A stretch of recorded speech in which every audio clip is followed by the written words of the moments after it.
Bem-vindos ao Cronovisor.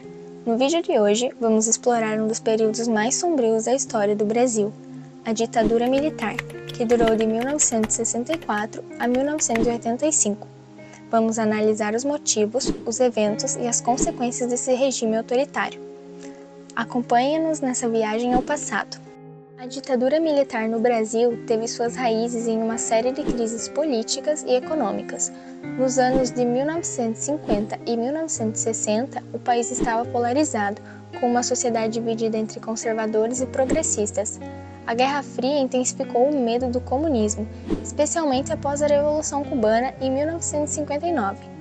A instabilidade política culminou na renúncia de Jânio Quadros, em 1961, e a ascensão de João Goulart, que enfrentou forte oposição por suas políticas reformistas. Em 31 de março de 1964, um golpe militar derrubou o presidente João Goulart.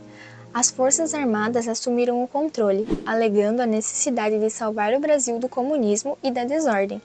O general Humberto de Alencar Castelo Branco foi o primeiro presidente militar, marcando o início de um regime que duraria 21 anos. Os primeiros anos de regime militar foram marcados pela consolidação do poder. O Ato Institucional número 1, AI-1, deu ao governo poderes extraordinários, incluindo a cassação de mandatos e a suspensão de direitos políticos. Em 1965, o AI-2 aboliu os partidos políticos existentes e criou um sistema bipartidário, a Aliança Renovadora Nacional e o Movimento Democrático Brasileiro. Durante o regime militar, a repressão foi intensa. O AI-5, promulgado em 1968, marcou o auge da repressão. Ele fechou o Congresso, suspendeu habeas corpus para crimes políticos e permitiu prisões arbitrárias, censura e tortura. Manifestações eram frequentemente reprimidas com violência e muitos opositores foram presos, torturados ou mortos. A tortura era uma prática comum durante a ditadura militar. Métodos brutais como pau de arara, choques elétricos e afogamentos simulados eram usados para extrair informações e intimidar os opositores. Apesar da repressão, a resistência continuou. Movimentos estudantis, sindicatos e guerrilhas urbanas se opuseram ao regime. A luta armada, embora minoritária, foi uma resposta extrema à violência estatal. Figuras como Carlos Marighella e movimentos como Guerrilha do Araguaia se destacaram nesse período.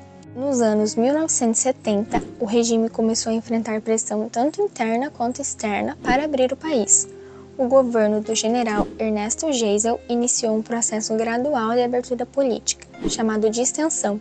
Em 1979, a Lei da Anistia foi promulgada, perdoando crimes políticos e pavimentando o caminho para a redemocratização. Em 1984, o movimento Diretas Já mobilizou milhões de brasileiros exigindo eleições diretas. Finalmente, em 1985, o Colégio Eleitoral elegeu Tancredo Neves presidente, marcando o fim da ditadura. A ditadura militar deixou profundas cicatrizes no Brasil. A repressão, a censura e a tortura causaram traumas que perduram até hoje. A Constituição de 1988 restabeleceu direitos civis e políticos, mas o legado de desigualdade e a luta por justiça para as vítimas da ditadura continuam sendo desafios. A Comissão da Verdade, criada em 2012, investigou os crimes do regime, mas muitos responsáveis nunca foram punidos devido à Lei da Anistia. A história da ditadura militar no Brasil é um lembrete dos perigos do autoritarismo e é da importância de proteger a democracia. A luta por memória, verdade e justiça continua sendo fundamental para que nunca esqueçamos os erros do passado. Você conhecia esses aspectos da ditadura militar? Deixe seu comentário.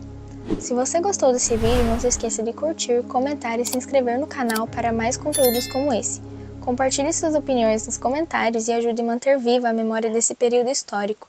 Obrigado e até a próxima!